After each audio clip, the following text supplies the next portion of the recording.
তিনটি রোগ হলে বুঝবেন আপনি জান্নাতি।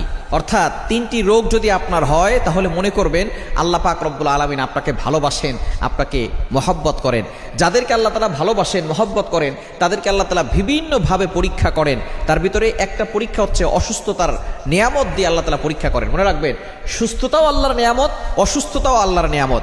আমরা অসুস্থ হয়ে গেলে অনেক সময় আল্লাহকে অভিযোগ করে বসে, আল্লাহ আমার কি দোষ ছিল? কত মানুষ সুদ খায়, ঘুষ খায়, তার কোনো সমস্যা হয় না, আল্লাহ তুমি শুধু আমাকে দেখো, খবরদার এরকম অভিযোগ করবেন না। সুতরাং অসুস্থ হলে তিনটি রোগ যদি আপনার হয়, মনে করবেন যে আল্লাহ আপনাকে ভালোবাসে এবং আল্লাহ আপনাকে জান্নাত দিতে চাচ্ছেন। এক নাম্বার হচ্ছে যদি জ্বর হয়। জ্বর ঠান্ডা আমাদের অনেকেরই হয়। একবার নবীজি সাল্লাল্লাহু আলাইহি সাল্লামের জামানায় কয়েকজন সাহাবী বসা, নবী সাল্লাল্লাহু আলাইহি সাল্লাম বলতেছেন, একজন সাহাবী বলতেছেন আমার খুব জ্বর হয়েছে, অনেক সাহাবী বলতেছেন আমারও জ্বর হয়।